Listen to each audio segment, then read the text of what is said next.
One of the big questions that hangs over the UFO community is the so-called Fermi Paradox. If there's so much potential for intelligent life in the universe, why haven't we heard from anybody? Well, one explanation is that the alien visitors are like zoologists trying to study rare species in the wild. They go to great lengths to go unnoticed so they can observe without disturbing their subject. But now that we've developed high-tech reconnaissance cameras, it may be harder for them to stay hidden. Which brings us to our next video. It's November 2014, and a Chilean Navy helicopter is on routine patrol near the capital, Santiago. The crew is testing out a forward-looking infrared or FLIR camera. Something catches the technician's eye. And when he points his camera, this is what he captures. Two large overlapping orbs. Check it out. They're moving in unison. Maybe they're even connected. So we see here, this is done in infrared. Everything that's white is cooler, and everything that is in black is much warmer or hotter, giving off a lot of heat.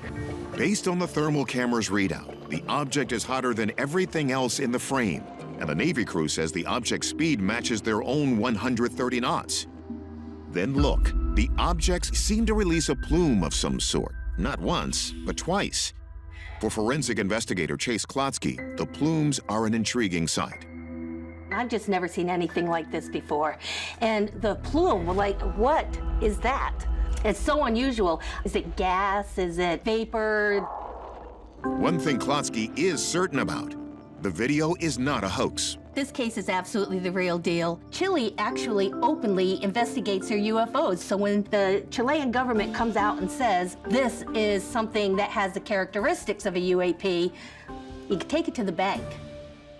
The Chilean government studied this video for 2 years before releasing it to the public. And this UAP, or unidentified aerial phenomenon, didn't just look strange. We have reports from the Chilean Navy that this aircraft did not appear on its radar system. We also have a report that they did try to communicate with this aircraft, but it never responded back, which is a bit of a mystery. The Chilean camera could switch between optical and infrared settings. For an unexplained reason, the plume that shows up as hot in the infrared doesn't appear at all in the optical viewer. To cut through all of these mysteries, we turn the footage over to our experts.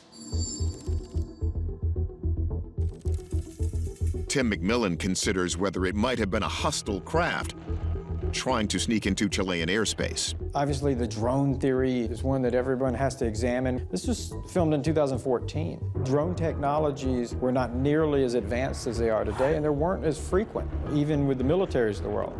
And so there's not really any shape that would be consistent with what you would expect to see from a drone.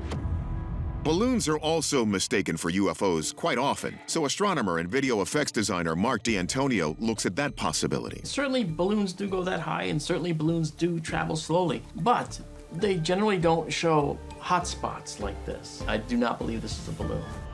The key could be those strange plumes. D'Antonio thinks the object is moving through pockets of moist air. I have watched contrails start and stop and make dashes in the sky. I think this is a contrail from a commercial jet. 2 hot spots, 2 trails. Others think the plumes could be a plane dumping fuel. But wouldn't the 2-year investigation have tracked that plane down? And the object appears to be headed towards Santiago, a city of over 4 million people.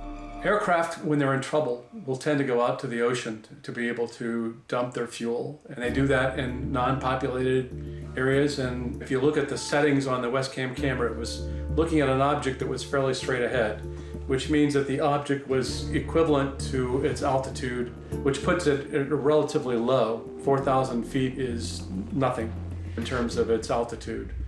Airplanes only form contrails of ice above 30,000 feet. Hoffman sees why the Chilean authorities still view this video as unexplained. The Chilean video has an object that has all the appearances of being something that we would think of as being an aircraft, but we just don't know for sure.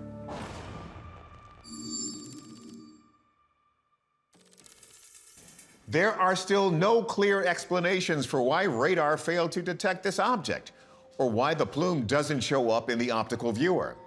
But it's worth pointing out that the U.S. Navy only started seeing UAPs like the famous Tic Tac when it installed its Aegis radar systems, which the Chileans didn't have. So, no one can identify what the Chilean Navy caught on video. So we're going to call this a real UFO.